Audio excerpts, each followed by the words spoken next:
Anne-Sophie. Bonjour. Bonjour Anne-Sophie. Que faites-vous actuellement ? Alors actuellement, pareil, donc j'ai suivi l'incubation des audacieuses que je recommande aussi vivement. Aujourd'hui, j'ai monté le collectif des Burnettes pour les femmes victimes de burn-out et monté l'association, donc récemment l'association Alburn qui vient en aide donc aux femmes victimes de burn-out. L'idée, c'est de parler de ce sujet qui est relativement tabou et d'aider ces femmes pendant toute leur période de convalescence pour leur réinsertion sociale et professionnelle. Au début de votre vie étudiante et vie active, vous avez démarré par des études pour devenir notaire. Vous avez enchaîné avec 10 ans d'expérience dans la profession. Ça veut dire que il y a 2 ans, vous avez écrit « Ma vie a basculé il y a 2 ans ». C'est-à-dire que il y a 2 ans, vous avez terminé ces 10 premières années de chapitre de vie professionnelle en tant que notaire. Voilà, alors en fait, à 18 ans, moi je me demandais qu'est-ce que je vais bien pouvoir faire. J'étais assez créative, mais je venais d'une famille où on doit d'abord trouver un métier sérieux et le côté créatif, ça c'est du hobby en fait. Donc, je me suis demandé quel était le métier ennuyeux que je pourrais faire qui ferait plaisir à mes parents. Et donc je suis allée un peu comme ça dans le notariat. Le notariat m'a choisi sans avoir vraiment de prédisposition peut-être pour ça. Donc je suis devenue notaire. J'ai fait 10 ans dans le notariat. Je ne sais pas s'il y a des notaires dans la salle. Non, c'est bon, donc je peux balancer. Donc il y a le notariat quand même, il y a le niveau 0 du management. Donc j'ai fait 10 ans avec des conditions de travail quand même assez compliquées. En tant que femme, parce que quand on est diplômé notaire, le but, le Saint Graal, c'est d'être associé. Donc il faut prouver 10 fois plus qu'on est capable d'être associé. C'est-à-dire pas faire des heures de travail normales, c'est-à-dire travailler les week-ends, c'est-à-dire travailler en arrêt de travail. Voilà, je m'étais vraiment mis un challenge pour pouvoir performer et devenir associé. Donc j'étais la working girl et tout ça. Et puis j'ai eu la mauvaise idée d'avoir un enfant. Donc là, c'était que j'étais quand même moins investie parce qu'il fallait quand même que j'aille chercher mes enfants et tout. Donc il a fallu que je reprouve que j'étais encore faite pour être associée. Donc malheureusement, mes grossesses se sont pas bien passées, elles m'ont énormément affaiblie. Un accouchement qui s'est mal passé. Et là, je pense aux sages-femmes du CHU qui étaient complètement en burn-out toutes et qui n'ont pas pu me suivre pendant mon accouchement, et d'où mes séquelles. Et donc ça qui m'a encore affaiblie, ma fille qui dormait pas. Et du jour au lendemain, il y a 2 ans, craquage total. Je me réveille, j'avais perdu la mémoire, je savais pas ce que je faisais dans la pièce. De superwoman où je gérais ma vie de femme active, de mère attentionnée, de femme aimante. Je suis devenue rien du tout, quoi. Enfermée chez moi, à plus savoir mettre un pied devant l'autre, pardon. Donc j'avais perdu en fait mon outil de travail qui était mon cerveau, puisque j'arrivais plus à accrocher l'information en fait, ce qui m'a obligée à m'arrêter. Mais en fait, je remercie ce cerveau de s'être arrêté parce que j'avais en fait eu tout un tas de signaux, parce que ça se fait pas brutalement comme ça, hein. C'est des années en fait où vous êtes sous le stress ou par la détermination, vous faites fi de tout ça, vous regardez pas tous les signaux physiques que vous avez. J'ai commencé à plus dormir pour pouvoir travailler, plus manger pour pouvoir travailler, et m'occuper de mes enfants et de mon mari. J'ai commencé à avoir des douleurs thoraciques et de façon complètement irrationnelle, j'avais admis que j'allais mourir d'épuisement parce que de toute façon, je ne voyais pas d'autre possibilité pour performer en tant que femme parfaite, moderne. Donc voilà, c'était complètement irrationnel et heureusement, je me suis écroulée un jour pour justement me forcer à m'arrêter et me reconstruire en fait et arrêter ce tourbillon dans lequel qu'on s'impose en tant que femme. La période a été très compliquée. Votre burn-out a été diagnostiqué tout de suite ou pas ? Parce que c'est pas... Alors déjà, en fait, il y a un gros souci de diagnostic en France parce que le burn-out est toujours pas reconnu comme maladie, d'où le problème de prise en charge. Donc on vous met syndrome anxio-dépressif. Alors là c'est la double peine parce que pour vous, vous alliez très bien, c'est juste que vous êtes crevé. Dormez 2 heures par nuit pendant 6 mois, vous allez voir dans quel état vous êtes. Mais en effet, ça génère de la dépression. Mais la prise en charge n'est pas la même. Donc déjà, il y a un problème au niveau de la prise en charge parce que vous êtes traité comme une dépression en fait. Donc ça n'a pas été diagnostiqué, on m'a laissé faire mes examens cardiovasculaires parce que je commençais à avoir des problèmes cardiaques, j'avais une sciatique parce qu'on en a plein le dos, j'étais paralysée mais c'est pas grave, je continue à bosser en allant avec mes béquilles au boulot. Voilà, on m'a laissé comme ça là et puis jusqu'au jour où ça s'est arrêté. C'est ça, on vous a pas fait vous arrêter Non. pendant tout ça? Non, parce qu'en fait, vous avez tout un tas de symptômes qui pris chacun séparément, en fait, vous permet pas d'analyser que c'est lié à un surmenage, en fait. Sauf que c'est confronté à un stress permanent, au bout d'un moment, votre cœur juste ne suit plus et donc est en train de se décomposer, quoi. Et donc, en effet, si vous n'avez pas des médecins, des praticiens qui sont sensibilisés à ce problème-là, on vous laisse continuer, en fait. Et vous êtes dans le déni et vous pensez qu'il faut continuer comme ça, en fait. Et qu'avec la détermination, ça va aller. Donc voilà, donc un gros souci de prise en charge qui fait que une fois par contre qu'on a craqué, on peut avoir des lourdes séquelles. Et ça, il faut le dire. C'est que tant que si on ne le prend pas en prévention en amont, on a des lourdes séquelles. Encore aujourd'hui, moi j'ai des séquelles cognitives. Donc c'est pas anodin, c'est pas quelque chose, on use vraiment la machine. Voilà, donc ça m'a obligée à m'arrêter et en même temps, je crois que ça a été ma plus grande chance aujourd'hui avec le recul parce que ça m'a justement... Pardon ? Non, allez-y. Ça a été ma plus grande chance parce que ça m'a obligée justement à arrêter tout ça en fait. À arrêter tout ça, à me poser des vraies questions, à me reconstruire, à me réapproprier mon corps qui m'avait complètement lâché, à savoir qui j'étais, qu'est-ce que je voulais. Je ne m'étais jamais posé la question en fait. Qu'est-ce que je voulais c'est là que je me suis rendu compte qu'en fait, pourquoi je m'étais contrainte pendant des années à faire un boulot, ok, socialement reconnu, qui m'apportait de l'argent, une reconnaissance et tout ça, mais pourquoi je m'imposais ça en fait, ça correspondait pas du tout à mes valeurs.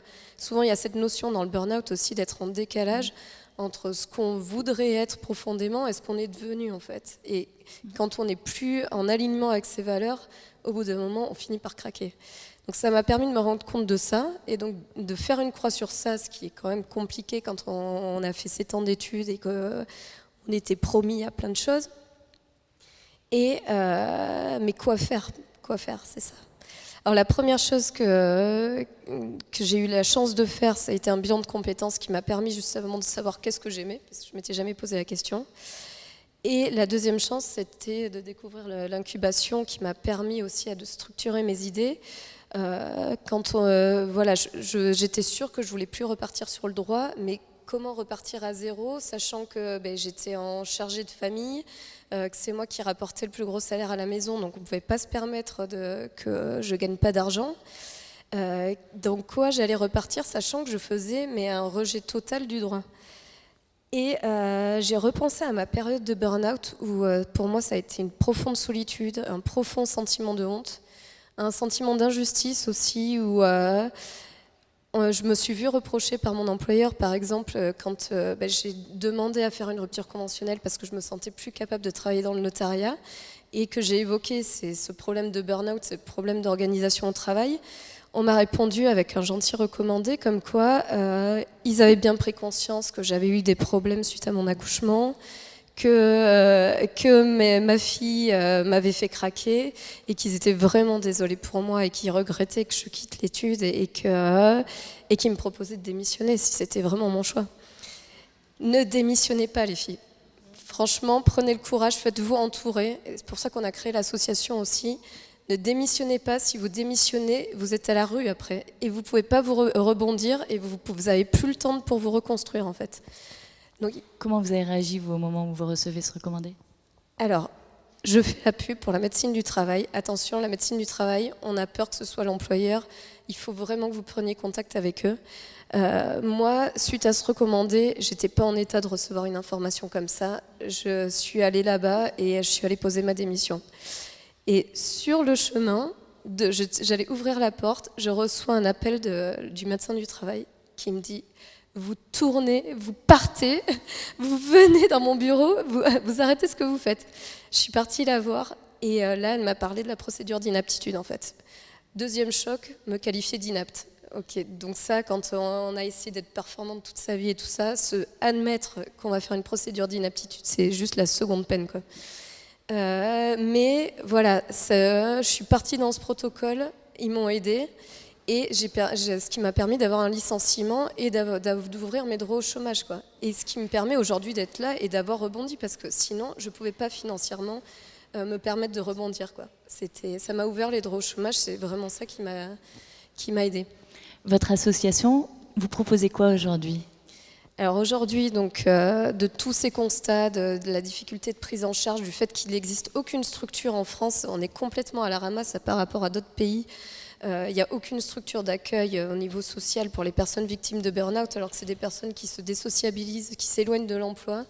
À part une prise en charge psychiatrique, il n'existe rien de fait par rapport à ça. Donc nous, l'idée, c'était de proposer un lieu d'accueil, en fait, un lieu bienveillant d'écoute, où on puisse accompagner ces femmes dans leur quotidien, c'est-à-dire éventuellement les aider à initier une démarche médicale, parce que souvent elles sont dans le déni et elles refusent de se qualifier aussi de psychiatrique, puisqu'on vous envoie directement chez un psychiatre et on vous met sous médicaments. Pardon.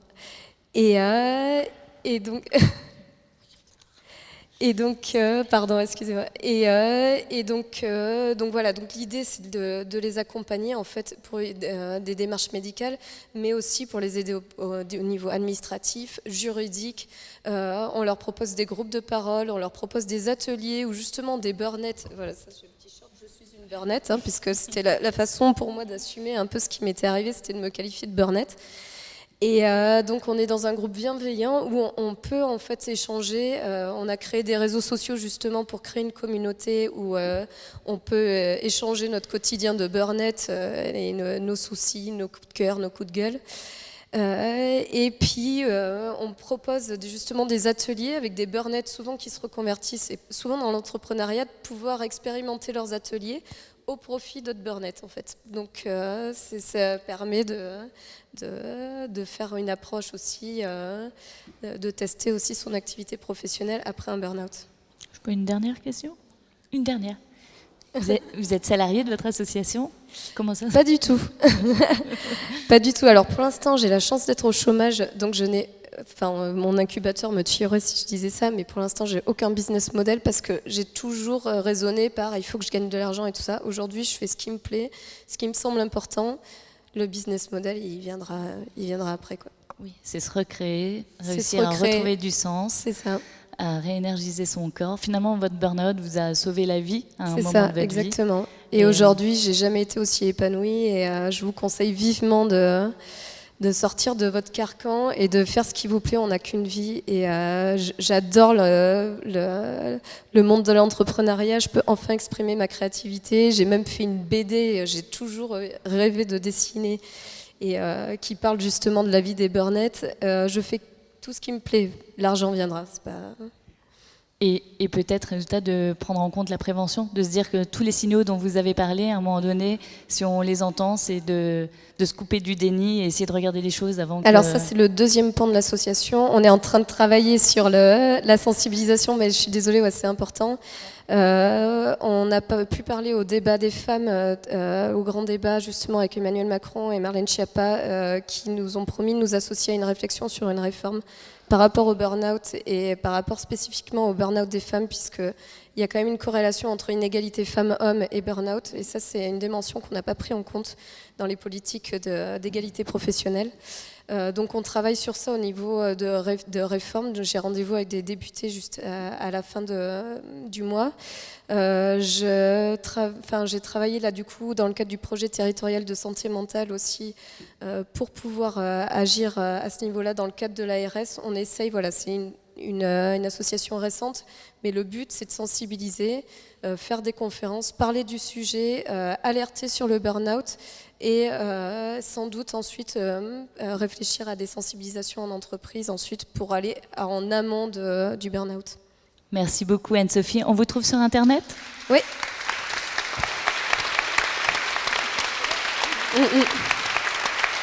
Merci. On a un site, les Burnettes, pas les Burnettes, hein, les Burnettes. On a un Facebook où on a créé une communauté privée justement pour les Burnettes, pour qu'elles puissent échanger entre elles, un Instagram. Et l'enjeu, c'est de diffuser, partager pour que le plus de femmes puissent être au courant que vous existez. C'est ça. Et d'assumer, je suis une Burnette et je suis fière de l'être. Voilà. Merci beaucoup. Merci à toutes d'avoir partagé vos expériences de vie et vos parcours. Et très belle poursuite à vous toutes.